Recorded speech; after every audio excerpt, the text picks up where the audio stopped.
Hey, welcome to my channel, Perceptive Truth. My name is Jennifer, and today is March 4th, 2026, and I kind of wanted to get into a little bit of the meaning of Neptune and Aries, like the deeper meaning of Neptune and Aries.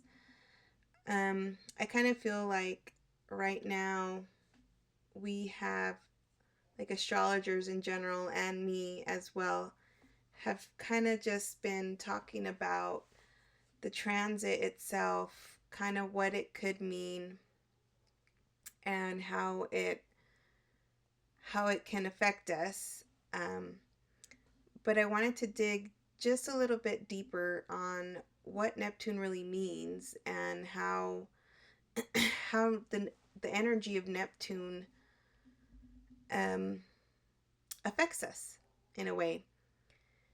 And I first wanted to start by saying that right now in the United States, we are having. I'm not sure. I'm not sure that it's happening other than the effects that's happening worldwide. But like our Christian religion, the way the US is experiencing that, I think that's just a US issue. So I'm going to be fully honest. I am not religious. I actually grew up evangelical in the Christian church. And it took me years. At some point in my life, I decided not to be religious anymore. And it took me years and still to this day working on, taking, um, working through not being religious anymore. It's when you grow up in the church, it kind of takes over your whole being, your whole essence. That's who you are, what you represent, how you view the world. You're either going to go to heaven or you're going to go to hell, and there's kind of no in between. And growing growing up that way kind of puts you in this mindset of, it's either black or white. There's no gray in the middle. It's right or wrong. If you do this and it's against God or Jesus Christ, you know, that's another tick for you to probably go to hell. Or, growing up, like, oh, I'm getting brownie points to go to heaven. Like, that was a real thing growing up in the church. And um, when I finally got out of the church, like I said, it took a while for me to, work through that. So I wasn't religious anymore. And I'm bringing that up because now that Neptune is in Aries, I'm not the only one noticing, or, as someone who has gotten out of the church, and, there's other people like me who are no longer religious, who grew up in the church. And so people like us, I would assume, um, know how problematic evangelical Christianity can be. And now, unfortunately, others are experiencing it as well. But now it's affecting uh, the globe, the world. So I think it was yesterday I had heard something about there are several service members who are believing in the bringing the Armageddon through the Iran war. I was gonna read something real quick. Let's see here. Let me see if I can make it just a little bit bigger. Hold on. See that better? Okay. So this little article, I'm not going to read it all, just a few bits and pieces of it. The end times rhetoric in U.S. military didn't infiltrate, was invited in. So, as you read from this associate professor of sociology, let's see, in Cornell University, Landon Schnabel. There was something he said on here.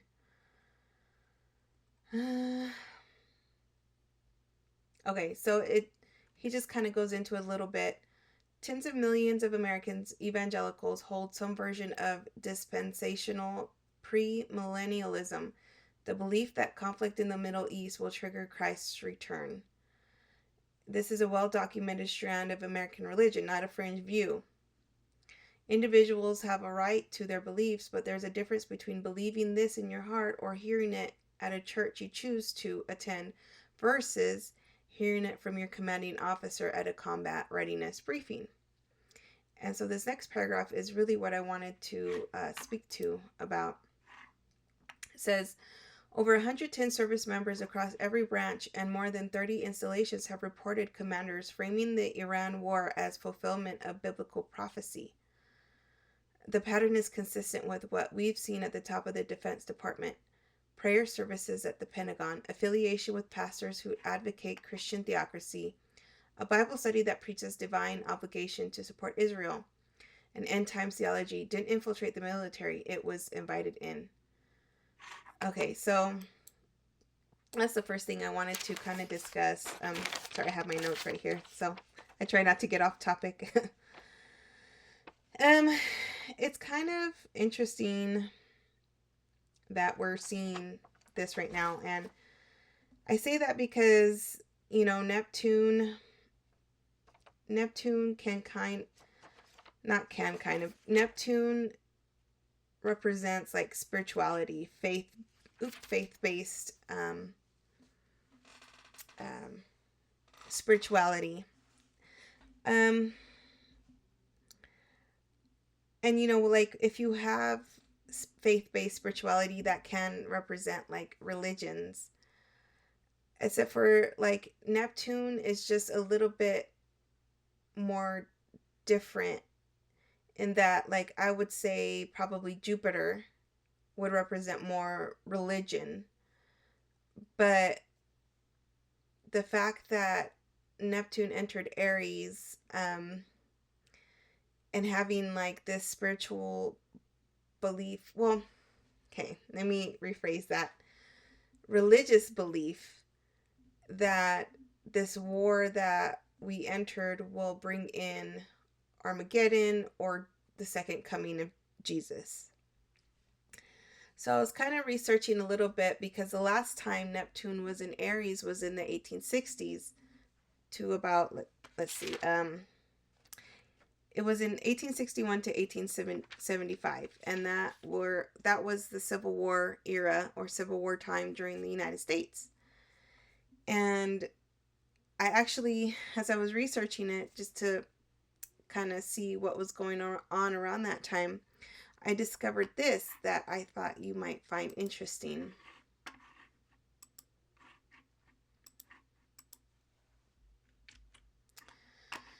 So, apparently, let me see if I can make it a little bigger. During the Civil War, there was actually religious revivals happening within the military. So I was just gonna read this summary real quick so you kind of understand what was going on around that time. So religious revivals during the American Civil War, 1861 to 1865, were characterized by surges in religious interest and observance among large numbers of soldiers in both the Union and Confederate armies. Although they came not long after the Second Great Awakening, which was primarily a Baptist and Methodist phenomenon, the soldier revivals tended to be ecumenical and to cross class boundaries. They were often marked by frequent, fervent, and heavily attended religious ceremonies, including preaching services, organized prayer meetings, and experience meetings or gatherings in which individual soldiers took turns sharing with the group how God had brought them to faith in Christ. They were also evidenced by much private Bible reading and small informal prayer meetings among the troops. So, first of all, that is very interesting to know that the history is echoing right now as far as how the soldiers are experiencing religion and specifically Christianity.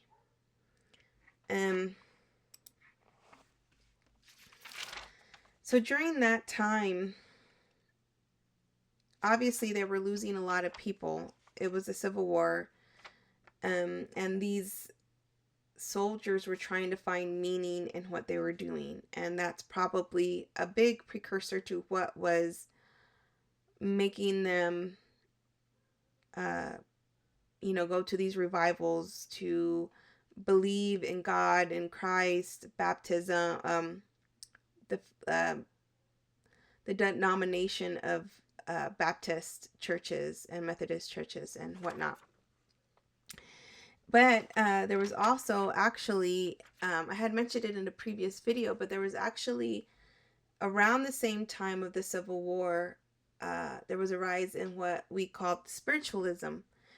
And so that was just a little bit different in that people around that time as well. So you had your one faction of Americans who were believing in the evangelical Christian faith. And then you had this other half that were leading into spiritualism. And so spiritualism was more defined or kind of explained as people who wanted to reach their loved ones in the spiritual realm, which is such a Neptune thing, right? So in spiritualism, it's kind of like when they created the Ouija board, or were using the Ouija board to create seances. And so if you kind of think back in time, if you've ever watched ghost stories or something, sometimes they show photographs where people would have their mouths open and you'd see this spirit kind of dangling there because they were taking photographs. And at this point, you more than likely all of those were fake, but this is what they believed back then. And also, yes, there was psychic mediums that were making a rise. There's always been some type of shamanship, or maybe healers, or in Latin countries curanderas, or some way to speak, or the holy man, or even in what were they called in Greece, the oracles, where they would have a way of speaking to spirit. So there's always been this ability for humans to reach to the other realm. But there's a difference, right? So religion is more characterized by worshiping God, multiple gods. So Christianity is monotheism. You just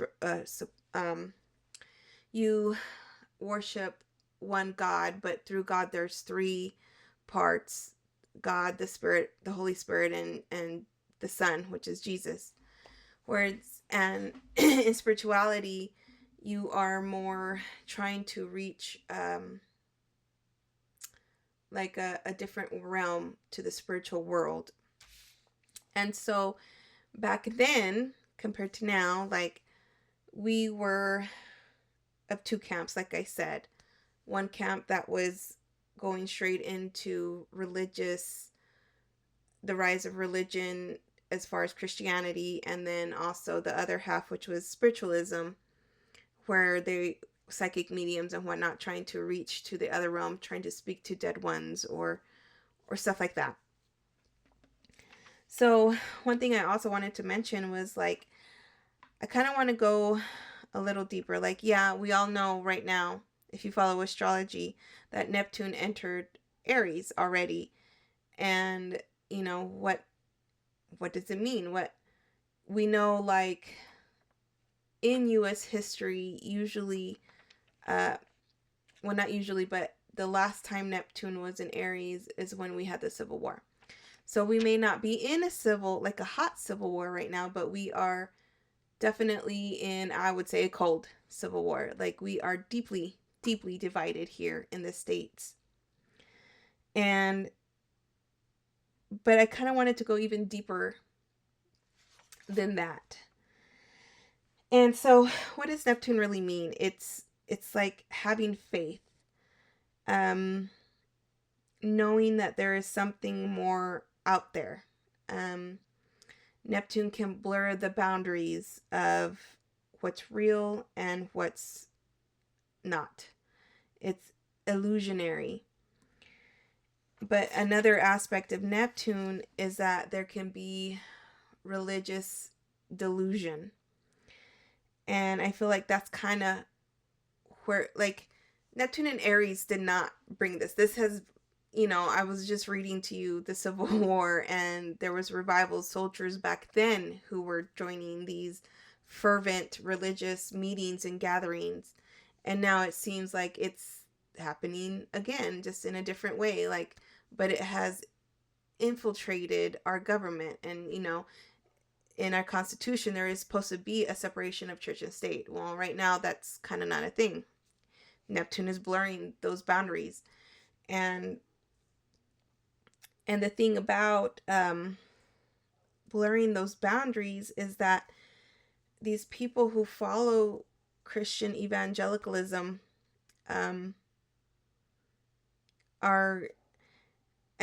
so let me see if I can say this without trying to cause anything.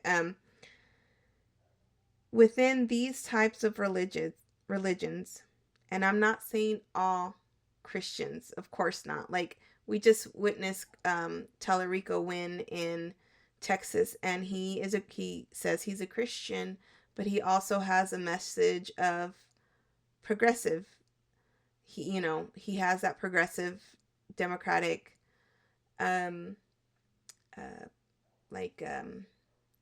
platform. So I'm not trying to say that all Christianity is bad. That's not what I'm saying at all. I'm not even saying that all religion is bad. That is in our Constitution as well. We have the freedom of religion, to believe in religion, to not believe in religion, okay?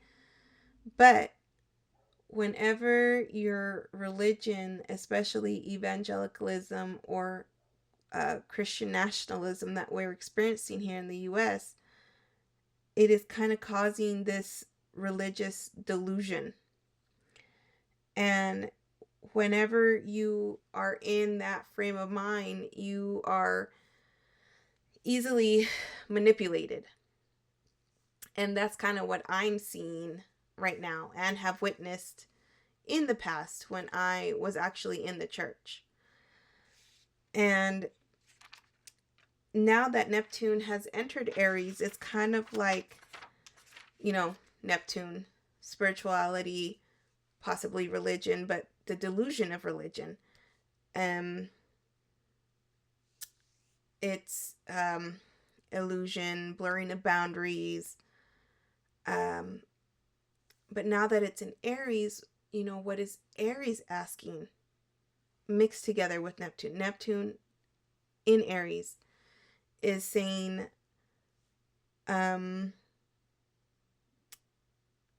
it's Aries is asking for you to have like self-sovereignty. Who's holding your attention? Do you have self-autonomy? And also, like, Aries is asking for you to have sovereignty over yourself, over your beliefs, that you're kind of like not giving that power away to somebody else.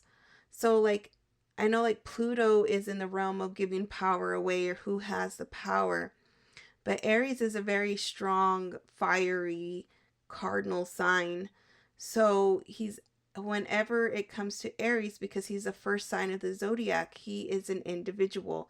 He is asking you to be individual. He is not asking you to have or to believe what others are saying. But when it comes to Neptune, Neptune is blurring those boundaries, right? So right now, if we're going to have self-sovereignty over ourselves and be self-autonomous, and that we're not just listening to like these religions that are saying like you can only reach God through, I don't know, war, or through like your preacher or however. What Neptune is really asking us right now is that to reach into a spiritual awakening. And what is a spiritual awakening? It is discovering enlightenment, which means that you are deeply in the present moment, that you find that we are all one, that we are universal, that we are not, even though like I'm in my body of Jennifer and you are in your body of you, and like we have like this distinct physical separateness, in all honesty, if we were to think Neptunian, in that we all share the same energy, that we are all one, and that we are universal. And let's see what else I put my notes. And then we're not separate from each other energetically. Okay, so like, you know, depending on how psychic you are, or how, you know, maybe empathetic you are, sometimes you can take on other people's feelings and thoughts, and you can take on, like, sometimes I feel like I'm a physical empath. I can actually take, not purposefully, but I can take on other people's pain in their body. I have a billion stories about that, but it goes to show that we're all connected. And, you know, Neptune is also about transcendence beyond the physical to the outer realm that maybe we can't see physically here, but we know that's there. And that also we're also a collective conscious. We are a collective consciousness.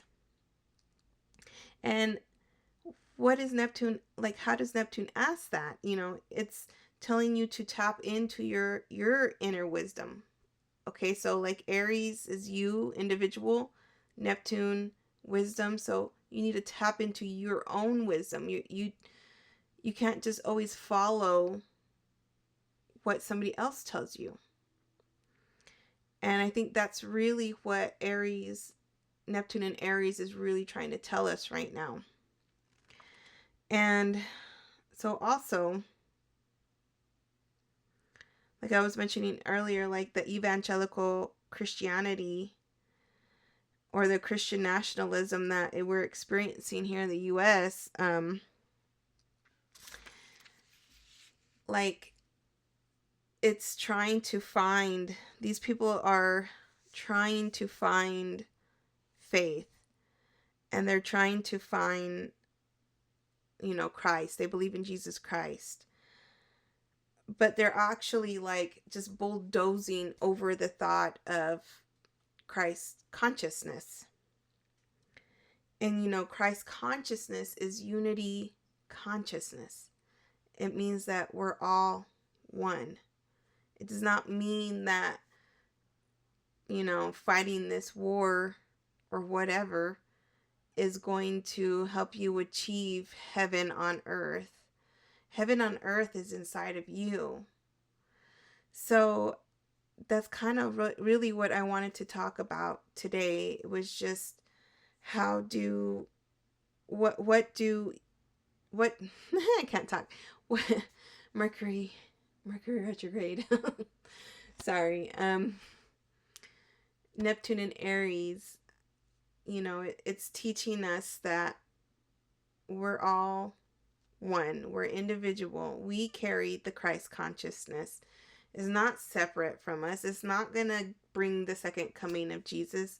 Technically, I would say the second coming of Jesus is just returning to yourself and realizing that you have that wisdom within you and that you are a unity consciousness with you, with me, with your neighbors, with your pets, with, someone you don't get along with in your office. We are all one, and we each can teach each other something.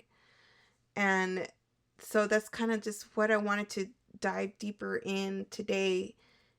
And just like what, even though we know Neptune is in Aries, it can mean the Civil War, it can mean war, which is kind of true. Like, I'm not saying that those topics of astrology are incorrect. No, they're pretty spot on. But there's also another meaning to it, and that's kind of just what I was wanting to dig in today about. So I hope you found that interesting, and I would just ask that you like and you share and you subscribe and comment, please. I would love to hear anything you'd have to say about what I talked about today. So thank you all. I wish you all take care and love you all. Bye.